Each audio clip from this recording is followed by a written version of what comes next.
Francis Ngannou faced Tyson Fury this weekend, and it was a very controversial decision. A lot of people, including myself, initially thought that Francis should have won this fight, and then I watched the fight again, and then I scored it for Tyson. So we're going to go through this round by round and determine who really should have won this fight. When looking at the scorecards for this fight, they are all over the place. I think we can all agree, though, that 96-93 is ridiculous. No way did Tyson win 7 rounds in this fight. I could see 95-94 for Tyson. I could see 95-94 for Francis. I could potentially even see a draw, but 96-93 either way is a little insane to me. But let's go through and break down the close rounds and score them how I think they should be scored in my opinion and see who should have won this fight. Now, the 5th and 6th rounds were pretty clearly Tyson's rounds. He basically won both of those rounds behind his jab, controlling the action. And then the 3rd and the 8th round were pretty clearly Francis rounds. Specifically, that 3rd round is a 10-8 because Francis dropped Tyson. Now, just because there was a knockdown doesn't mean it's automatically a 10-8. The rules state that if a fighter dominates the majority of the round besides the knockdown, then you can give them a 10-9 or possibly even a 10-10. A common example of this is that, 11th round, 12th round against Deontay Wilder when Tyson got dropped and pretty much knocked out. But then he got up and dominated the rest of the round, so some people would say that's a 10-9 round for Wilder instead of a 10-8.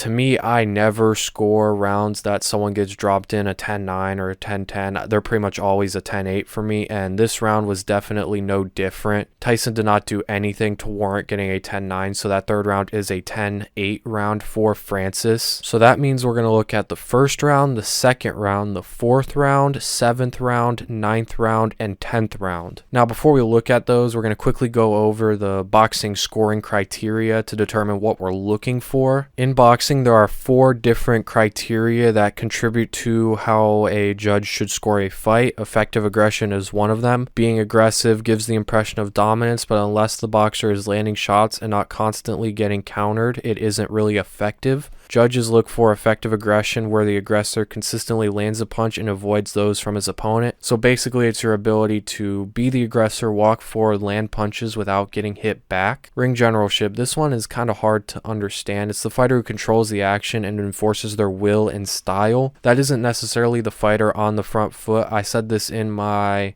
KSI vs. Tommy Fury scoring video, that a fighter can control the fight off the back foot. It's kind of hard. It's kind of subjective to tell. In my opinion, Tyson did control the majority of this fight, which he would for most of the rounds because of his just overall boxing experience. The 3rd criteria is defense. How well is a boxer slipping, parrying, and blocking punches? Good defense is important. This one's a little bit iffy as well because is it just the overall amount of punches you defend? Like, for example, I would say slipping a punch is better than blocking a punch because the punch doesn't land at all versus the punch still landing to like your arm. Like, for example, Canelo likes to throw punches to the arms to tire out and hurt his opponent's arms so they can't throw punches as well, but are those scored? No, because they're still getting blocked, but at the same time it's doing more damage than if you were to slip or parry a punch. It's confusing. Boxing scoring is so subjective. And then the final criteria is hard and clean punches. Basically, how hard are you landing your punches? Are you landing punches? Stuff like that. And it doesn't say how is this all weighted because in my opinion, and maybe it's because I'm an MMA guy, landing good punches is more important than ring generalship. To me, if a guy controls the pace for 95% of the fight, but then one guy lands a big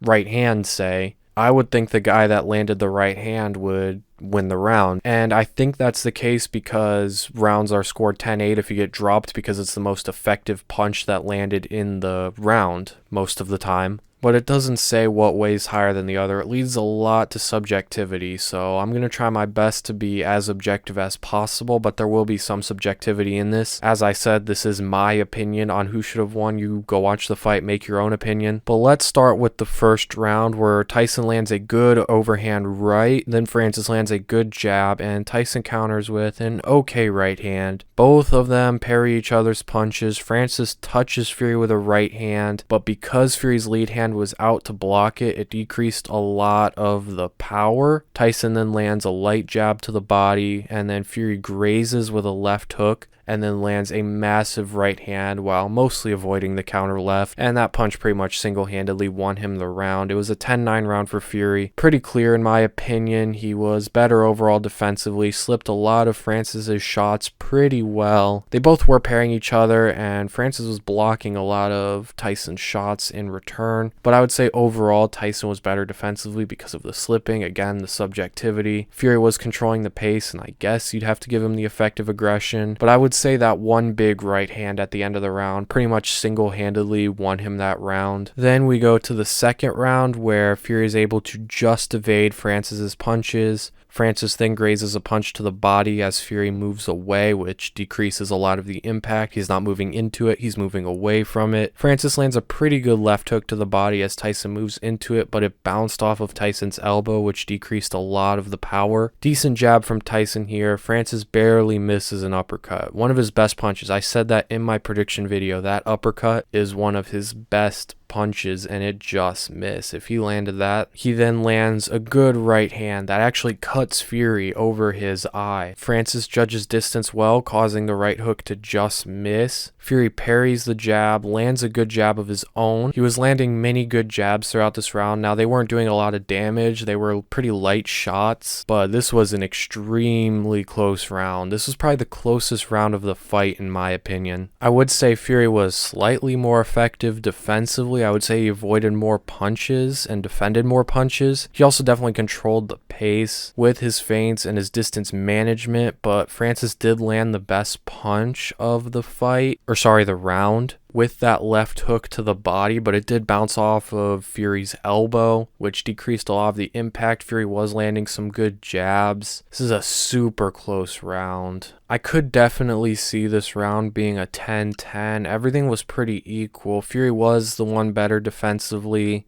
and did control the pace, so I guess I'm going to give him the round off of that. But Francis did land the better punch, so I could see a 10-10. I'm going to go 10-9 Fury, but this was probably the closest round of the fight. Then in the third round, that's the round Ngannou knocked Fury down in, so 10-8, and then we move to the fourth round. Francis touches with a jab, finds his range, and throws a massive right hand that lands, but not with a lot of impact. It was a decent right hand. Fury's arm and shoulder decreased a lot of the impact, and he also rolled with the punch, so it didn't do too much damage. Good jab to the body from Francis. Another good right hand to the body from Francis as he avoids the counter left hook. Francis then lands a decent counter left hook. Tyson lands a huge left hook, probably the biggest punch he's landed all fight, besides maybe that right hand in the first round, while avoiding the counter overhand. Francis just misses on a right hand. Fury just misses on another big right hand. Fury touches with a left hook, and then they both land okay right hands, sort of behind the head, but they were both legal shots because they both moved into it. Another close round. Fury did land the best punch by far, but I would say Francis overall landed more shots. Fury was better defensively, but not by a lot. Very close round. Slipped a lot of Francis's shots and block/parried a few of Francis's jabs and left hooks. Francis also was blocking and slipping punches very well, so very close defensively. Fury did control the pace. Another close round, and maybe it's because I'm an MMA guy and I value damage over everything, but I'm going to give that round to Fury because he landed the best punch of the fight with that left hook. The next two rounds, Fury just pretty much wins behind his jab.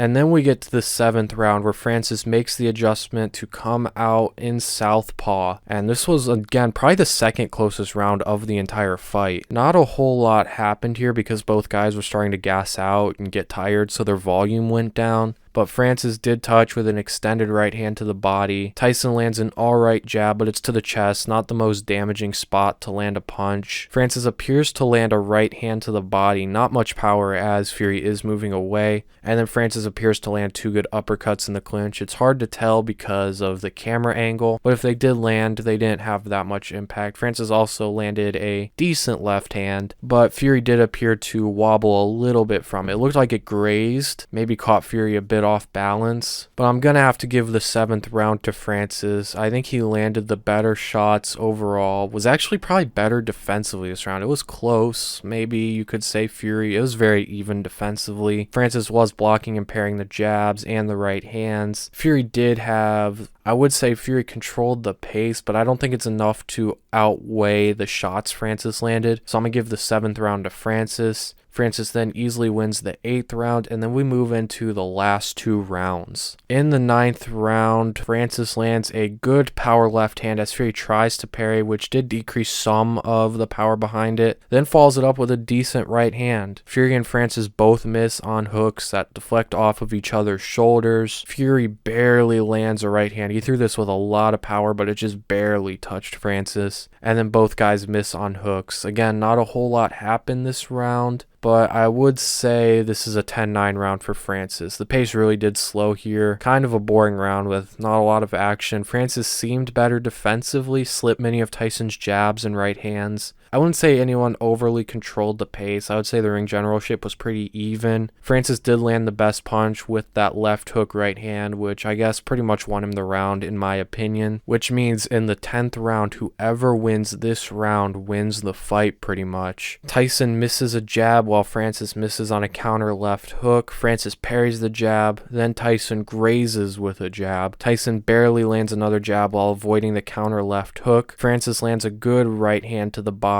and just misses on another right hand. There's the Superman punch that Francis said he was going to throw, but unfortunately it misses. I wish that landed. If that landed, that would have been crazy. Good jab from Francis, but Fury rolls with it as Tyson lands a good left hook, but he slapped with it instead of turning the shot over. If he landed that on his knuckles instead of slapping with the punch, it could have done a lot more damage. Francis was also moving away from it, so that decreased a lot of the power behind it, and that pretty much ended out the round. The later rounds weren't as interesting because both guys were starting to get tired, which made them a lot closer. Those later rounds were very close, but in the end, I'm gonna say Francis won that 10th round. He was better defensively. I would say the ring generalship was pretty even. Maybe you lean Fury there, and I would say he landed the slightly better punches, but it was an extremely close round. But because I gave that round a 10-9 to Francis, I got 95-94 Francis. But it wasn't a robbery. It was an extremely close fight. The 2nd, 7th, and 10th rounds were the closest in my opinion. If you give that 10th round to Fury, then he wins the fight. If you give the 2nd round a 10-10 and give the 10th round to Fury, it's a draw. Either way, a 96-93 is insane. But in my opinion, Francis should have won this fight, and to be honest, he did win this fight. He went out there and made it competitive with a guy that he shouldn't be competitive with, and man, the Furies have just been taking L's recently. Both Tyson and Tommy, in the span of like 2 weeks, won close decisions that should have gone to the other guy in fights they should have dominated. Not only did Francis, in my opinion, win the boxing fight, he also kind of won the MMA fight. He was outlanding Tyson in the clinch. He was beating Tyson in the clinch, got Tyson in the Thai plum a few times, and then threw that Superman punch. So he won the MMA fight on top of winning the boxing fight. But it was a great performance from Francis and a not so great performance from Tyson. Hopefully we get the Usyk fight next. I touched on that in my last video. Go back and watch that if you want, where I break down this fight more in depth on the technicalities of it and just what I saw instead of scoring it. But that's the end of this video. If you did enjoy, please be sure to subscribe if you are new. Turn on post notifications so you never miss an upload. I got my prediction video for this weekend's UFC card coming out on Thursday. And if anything crazy happens, I'll make videos on that. Like the video if you did enjoy. Comment who you think won this fight in the comments down below. Follow my brand on Instagram. Follow myself on Twitter and Instagram. And I'll see you guys in the next video. Stuck in a bad dream, Hollywood rich girl stuck in my backseat. And she wanna get at me, but the day's too short, can't let her distract me.